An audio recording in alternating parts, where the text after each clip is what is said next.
Hey guys, Tyler Isberg here from Mexico and the League of Legends World Championship. Today I'm joined by Pobelter, who finally got on the board. A pretty dominant victory over Mad Team.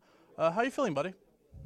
Feels pretty good. We're on the board, so yeah, it feels good. We won. Woo.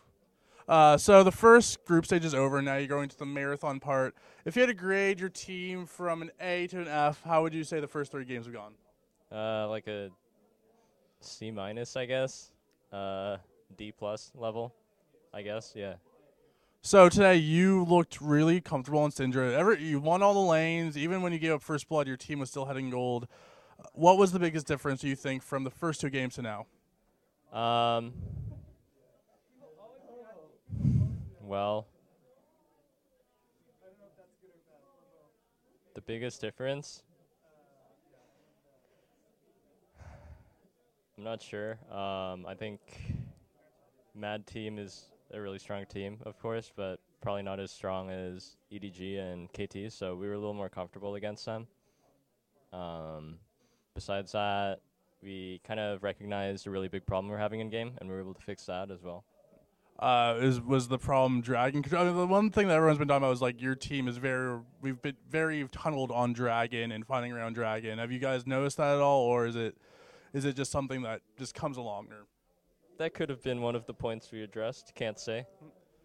so looking at your remaining games, you have EDG, KT Roaster.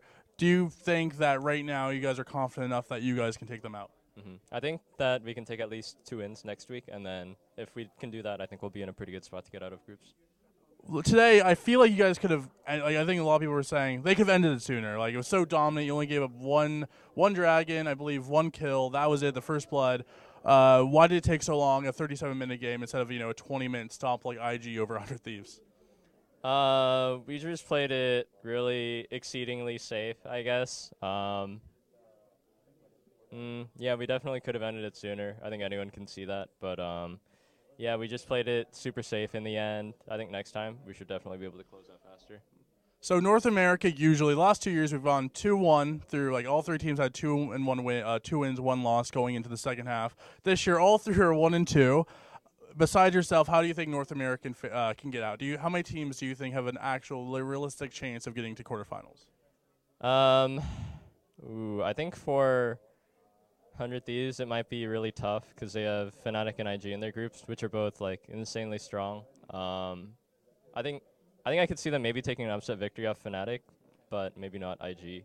So for them, it's a tough road ahead, but they can do it. Let's go 100 Thieves. C9 I think has a decent shot. Honestly, they've really improved a lot since we played them in finals. So I think they have a decent shot too, and us too. I think we have a decent shot. So I think throughout this tournament, I think the main thing I've been saying is you guys are very businesslike. I believe you only, like, when I interviewed you guys about a week or two ago before the tournament, your manager said you've only left the house like twice or 3 times, and you guys have all been to Korea before. So has this trip felt more like a business trip than other World Championships? I think it's been the same thing every time. Like, you come here to practice and put in your all for the tournament. So yeah, I've been to Korea probably 6 or 7 times now, and I've never actually seen the country or gone around because I'm always just here playing League all day. So looking at the teams right now, who would you say are their top 3 favorites, besides TL, of course, but what 3 teams do you think are the favorites going into the next half of Worlds? To win the whole thing? Yes. IG, RNG, maybe KT. I think Genji and Africa are still really strong too. I mean, basically all the Korean and Chinese teams are really strong. And then I think Fnatic is really good too. I asked this to Licorice yesterday, and he said NA needs more games, EU needs more games, that the reversion from best of 3 to a best of 1, playing fewer games is never going to be beneficial for a team or a region. Do you agree, or do you feel like best of 1s, it's fine, or you can just scrim more? I agree wholeheartedly with that sentiment. I've not been a fan of that format change since the start of it. Was kind of outspoken about it back then, but as a pro, I had to just deal with it. Like, no amount of me saying like I don't like this was gonna fix it. So it's just a reality of our situation. Not ideal, but something we just have to deal with, adjust to. Maybe if you talk to President Deshaun, he can fix things. I think there have been talks about that, like potential format changes for next year. So hopefully for NA's sake. Final question: your savior, your money man, Steve, has been ill, like we talked about before. But he was in on, I believe, IV for 2 days. If you want to look in the camera, if you want to say anything to your fearless leader, Steve, as he's watching you from home. No, Steve's here now. Oh, he's here. Yeah. Is he good? Yeah, he seems healthy. So yeah, maybe that's why we won today. 0% win rate without Steve, 100% win rate with Steve at Worlds. You can't argue with that.